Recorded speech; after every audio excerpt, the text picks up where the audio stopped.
नमस्कार, मैं हूं आशीष चित्रांशी और आप देख रहे हैं द न्यूज लॉन्चर।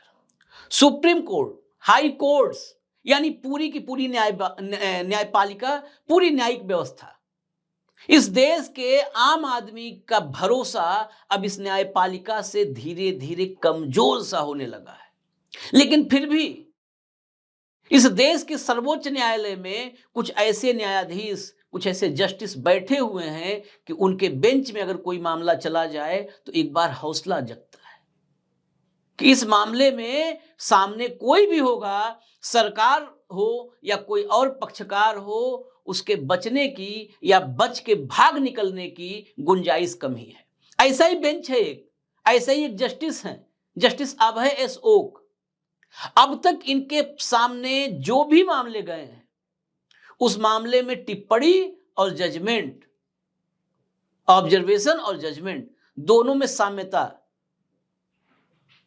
कभी टिप्पणी कठोर और फैसला उसके उलट अभी तक देखने को मिला नहीं है। प्रयागराज का, उत्तर प्रदेश की योगी आदित्यनाथ सरकार का एक ऐसा मामला जस्टिस अभय एस ओक के सामने आया। हालांकि बेंच में उनके साथ एन कोटेश्वर सिंह भी थे। इस मामले में योगी जी ने बहुत बचने की कोशिश की। अभय एस ओक के सामने से बच निकल जाए, किसी तरह यह मामला उनके बेंच से हट जाए, हाई कोर्ट चला जाए, सब कुछ कोशिश कर ली। अभी आगे कई सवाल हैं, आखिर हाई कोर्ट में इतना कंफर्ट क्यों है सरकारों के लिए? जब ये बार बार हम लोग सवाल खड़े करते हैं, तमाम अधिवक्ता खड़े करते हैं, ये जो मैं कह रहा हूं मेरी निजी राय सिर्फ नहीं है। दुष्यंत दबे जैसे एक बड़े वकील से लेकर के और हमारे साथ प्लेटफॉर्म पर आते हैं सुप्रीम कोर्ट के वकील बलराज मलिक, सबने सवाल खड़ा किया है कि अब चुनिंदा जज और चुनिंदा बेंच ऐसा है जहां पे इंसाफ की उम्मीद है। हाई कोर्ट में क्यों आखिर योगी सरकार इतने महत्वपूर्ण मामले को किसी तरह सुप्रीम कोर्ट से बच निकले, जस्टिस अभय ओक के सामने से बच निकले और हाई कोर्ट में चली जाए? क्या भरोसा है कि हाई कोर्ट हमारे हिसाब से चलेगी? क्या सरकारों को यह भरोसा हो चला है? मैं इस मामले पर आता हूं। यह प्रयागराज का मामला है। प्रयागराज में 1 मार्च की तारीख थी। 1 मार्च की तारीख में एक नोटिस इशू होता है। 6 मार्च को वो नोटिस तामील किया जाता है और 7 मार्च को एक्शन हो जाता है। नोटिस जारी 1 मार्च को होने का मतलब है कि 1 मार्च को विध्वंस के लिए, बुलडोजर चलाने के लिए एक नोटिस जारी होता है। लेकिन जिसके घरों पर बुलडोजर चलना है वो नोटिस तामील होने के बाद ही जानेगा। तामील मतलब उनको नोटिस दिया जाए। 6 मार्च को नोटिस चस्पा कर दिया जाता है घरों पे, चस्पा चिपकाया जाता है, वो भी बाई हैंड या बाई कुरियर नहीं आता। और 6 को चिपका करके 7 को बुलडोजर चला दिया जाता है। इसमें एक वकील होते हैं, एक प्रोफेसर होते हैं, 2 विधवा होती हैं, सबके घर रौंद दिया बुलडोजर से। कितनी बार फटकार, कुशीनगर से लेकर के अलग अलग जगहों पर कितनी बार फटकार लग चुकी है, लेकिन इसी को तानाशाही प्रवृत्ति कहते हैं। और प्रवृत्ति नहीं, सीधे कहिए तानाशाही कहते हैं। जब इस देश के सर्वोच्च अदालत की टिप्पणियों और फैसलों से बेपरवाह सरकारें हो जाएं, तो फिर तानाशाही कहने में रत्ती भर भी संकोच नहीं होना चाहिए। न्यायपालिका और सर्वोच्च अदालत अगर एक बार सरकार का हाथ पकड़ ले तो हाथ छूटना नहीं और छुड़ाना नहीं चाहिए, लेकिन बेपरवाह है। कौन सुप्रीम कोर्ट, कैसा आदेश? ये जिलों में बैठे अफसर उस सुप्रीम कोर्ट के आदेशों का लोड नहीं ले रहे भाई। बिल्कुल सामान्य भाषा में कहूं, उन्हें फर्क ही नहीं है सुप्रीम कोर्ट के आदेशों का। अब प्रयागराज बताया मैंने, उसमें क्या हुआ कोर्ट में, आप सुनिए पहले। आप कोर्ट में मैं अक्षरशः बताता हूं। कोर्ट ने कहा, प्रथम दृष्टया यह कार्रवाई चौंकाने वाली है और गलत संदेश देती है। इसे ठीक करने की जरूरत है। आप घरों को तोड़कर ऐसे एक्शन क्यों ले रहे हैं? हम जानते हैं कि इस तरह के तकनीकी तर्कों से कैसे निपटना है। आखिरकार अनुच्छेद 21 और आश्रय के अधिकार जैसी कोई चीज होती है। सुप्रीम कोर्ट में जुल्फिकार हैदर, प्रोफेसर अली अहमद, 2 विधवाओं और एक अन्य व्यक्तियों की सुनवाई चल रही थी, जिन्होंने सरकार पर गैर कानूनी तरीके से घर गिराने के आरोप लगाए हैं। सरकार ने सफाई में क्या कहा, अभी आगे समझिएगा कि कैसे जस्टिस ओक से भागने की कोशिश थी। सरकार ने कहा कि ये गैंगस्टर अतीक अहमद जो था, इसकी जमीन थी और 2023 में पुलिस मुठभेड़ में ये मारा गया। सरकार का तर्क जो, अब सुनिए, अब सरकार के तर्क पे आते हैं।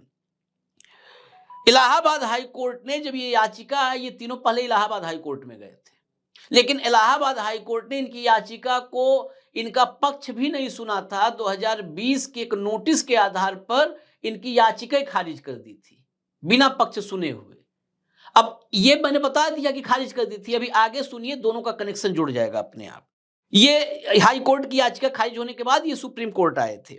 याचिकाकर्ताओं ने कहा कि उन्हें मार्च 2021 में शनिवार की रात में नोटिस दिया गया, और शनिवार 6 मार्च को नोटिस दिया गया और रविवार को घर तोड़ दिए गए। याचिकाकर्ताओं ने यह भी कहा कि राज्य को अपनी गलती स्वीकार करनी चाहिए। फिर आते हैं सरकार की तरफ से attorney general R Venkataramani. R Venkataramani कहते हैं कि लोगों को नोटिस का जवाब देने के लिए उचित समय दिया गया था, लेकिन जस्टिस ओक के सामने थे, बस इतना ही गड़बड़ थी, बाकी कुछ नहीं गड़बड़ थी। जस्टिस ओक ने कहा कि नोटिस इस तरह क्यों चिपकाया गया, कुरियर से क्यों नहीं भेजा गया नोटिस, कोई भी इस तरह नोटिस देगा और तोड़फोड़ करेगा, ये एक खराब उदाहरण है। फिर जब रास्ता नहीं दिखा बचने का, तो अटॉर्नी जनरल ने क्या कहा वो सुनिए। उन्होंने कहा कि इस मामले को कृपया हाई कोर्ट में ट्रांसफर कर दिया जाए। मैं डिमोलिशन का बचाव नहीं कर रहा हूं, यानी जो ढहाया गया है, विध्वंस हुआ, उसका बचाव नहीं कर रहा हूं, लेकिन इस पर हाई कोर्ट को विचार करने दें। मतलब जस्टिस ओक, आप ना विचार करें, हाई कोर्ट को आप ट्रांसफर कर दें, उसको विचार करने दें। उसी हाई कोर्ट को जिन्होंने इनकी बात भी नहीं सुनी, इनका पक्ष भी नहीं सुना और याचिका खारिज कर दी, वहीं पे भेज दीजिए माय लॉर्ड, वहीं भेज दीजिए। अब यहां पर अगर कोई सवाल करता है या आरोप लगाता है कि भाई हाई कोर्ट अब सरकार के मुट्ठी में कैद हो चुकी है, सरकार और हाई कोर्ट मिल चुकी हैं, तो इसमें कोई गलत होगा क्या? आरोप ऐसे लग रहे हैं ना अलग अलग हाई कोर्ट्स में। जो सरकार की इच्छा होती है उनके मन माफिक फैसले आ जाते हैं। हालांकि मुझे याद है यही इलाहाबाद हाई कोर्ट है जहां पर इंदिरा गांधी के पहुंचने पे जज साहब खड़े नहीं हुए थे और कहा पूरे अदालत को, जब इंदिरा गांधी का जो है चुनाव ही रद्द कर दिया गया था, उसमें जज साहब ने कहा कि इंदिरा गांधी प्रधानमंत्री थी, कहा कोर्ट रूम में आएंगी तो यहां कोई खड़ा नहीं होगा, क्योंकि अदालत में सिर्फ जज के आने पर कोर्ट रूम में लोग खड़े होते हैं और किसी के आने पर नहीं खड़े होते हैं। इतिहास इतना गौरवशाली है। लेकिन आज अटॉर्नी जनरल चाह रहे हैं कि मामला जस्टिस अभय अशोक से निकल करके हाई कोर्ट में पहुंच जाए किसी तरह। इस पर फिर जस्टिस ओक ने क्या कहा, बिल्कुल नहीं, दोबारा हाई कोर्ट में नहीं जाना चाहिए मामला, अगर गया तो फिर यह मामला टल जाएगा। इसके साथ ही कहा ध्वस्त किए गए घरों का पुनर्निर्माण करना होगा, यानी आप एक दोबारा बनाना होगा, इसका पुनर्निर्माण आपको करना होगा। अगर आप हलफनामा दाखिल करके विरोध करना चाहते हैं तो ठीक है, अन्यथा दूसरा कम शर्मनाक तरीका यह होगा कि उन्हें निर्माण करने दिया जाए, फिर कानून के अनुसार उन्हें नोटिस दिया जाए। मैं दोनों, आप ज्यादा शर्मनाक तरीका या तो चुन लो या कम शर्मनाक, लेकिन कुल मिलाकर के शर्मनाक स्थिति सरकार के लिए आएगी। इसी में अत्याचारी और क्रूर कदम कहा, इसे अत्याचारी और क्रूर कदम कहा। 21 तारीख को, 21 मार्च को अगली तारीख है इस मामले में। मामला, ऐसे मामलों की चर्चा सामान्य रूप से आजकल न्यूज में, डिबेट्स में, बहस में होती नहीं है, लेकिन ये सैंपल है। ये समझ लीजिए सबसे महत्वपूर्ण खबर अगर मुझसे पूछा जाए तो आज की तारीख में बनतारा कंतारा जो भी खबरें देश भर में चल रही हैं, उन सबसे महत्वपूर्ण खबर है। ये खबर ये बता रही है कि देश में सरकारें अब लोकतांत्रिक नहीं है, लोकतंत्र का मुखौटा उन्होंने लगा रखा है, लेकिन उनकी जो प्रवृत्ति है वो तानाशाही हो चुकी है। लोकतंत्र के मुखौटे में तानाशाही, ये विशुद्ध तानाशाही से भी ज्यादा खतरनाक होती है। घोषित तानाशाही से भी ज्यादा खतरनाक अघोषित तानाशाही होती है, जहां मंचों से बात लोकतंत्र की होती है, सदन में जाकर के लोकसभा और विधानसभा में उसे लोकतंत्र का मंदिर कहा जाता है, लेकिन तानाशाही रवैये के साथ सरकारें चलाई जाती हैं। एक वर्ग विशेष को टारगेट किया जाता है, मनमानी फैसले लिए जाते हैं, मनमानी तरीके से इंसानी जिंदगियों को तबाह किया जाता है, अदालतों के फैसलों को नहीं ध्यान में रखा जाता है। अफसर और अफसरों की मर्जी, उसे ही ईश्वरीय वाक्य मान लिया जाता है, वही अंतिम सत्य मान लिया जाता है। वहां पर न इंसानी सुख दुख, न इंसानी जो है संवेदनाओं, उसकी कोई कीमत नहीं रह जाती है। और वही दिख रहा है एक के बाद एक पूरे उत्तर प्रदेश में। और उस उत्तर प्रदेश में यह हाल है जिस उत्तर प्रदेश में अपनी पीठ थपथपा करके मुख्यमंत्री कहते हैं कि हम 93,000 से ज्यादा प्रति व्यक्ति आय पे हैं इस वक्त। मैंने कल भी एक कार्यक्रम में कहा था, इसलिए उत्तर प्रदेश के लोगों को मैं बार बार, हालांकि कोई फर्क किसी पे पड़ना नहीं है, सब मजे में है। आप सोचिए 93,000 प्रति व्यक्ति आय का मतलब कि 7,500, 7600-7800 रुपए एक आदमी की महीने भर की कमाई है। महीने भर की 7,500 की कमाई में कौन जी लेगा? और विश्वगुरु की बात कर रहे हैं। ऊपर से इस दौर में जहां पर यह हालत है, उसमें भी आदमी का घर गिरा रहे हो, घर ढहा दे रहे हो। टारगेटेड वर्ग विशेष, उससे दूसरा जो भूखा नंगा है 7,500 कमा करके उसको, उसके मन को तसल्ली देने के लिए कि कुछ हो चाहे ना हो, देखो उसका घर तो गया। यही चल रहा है दरअसल।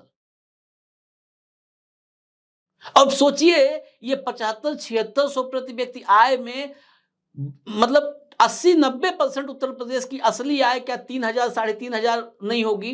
क्योंकि इसी, ये एवरेज आता है ना, इसी में वो अरबपति खरबपति भी हैं जो लैंड क्रूजर से चलते हैं, जिनके पास अकूत संपत्ति है, जो 10,000, 20,000, 50,000, 1 लाख करोड़ की संपत्ति वाले हैं।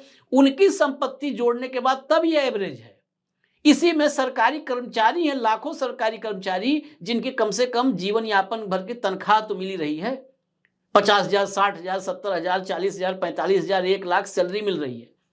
अब उन सरकारी कर्मचारियों के सैलरी और अरबपतियों खरबपतियों की संपत्ति अगर आप निकाल दें तो बाकी उत्तर प्रदेश की प्रति व्यक्ति आय 3,000, 4,000 से ऊपर नहीं होगी महीने की।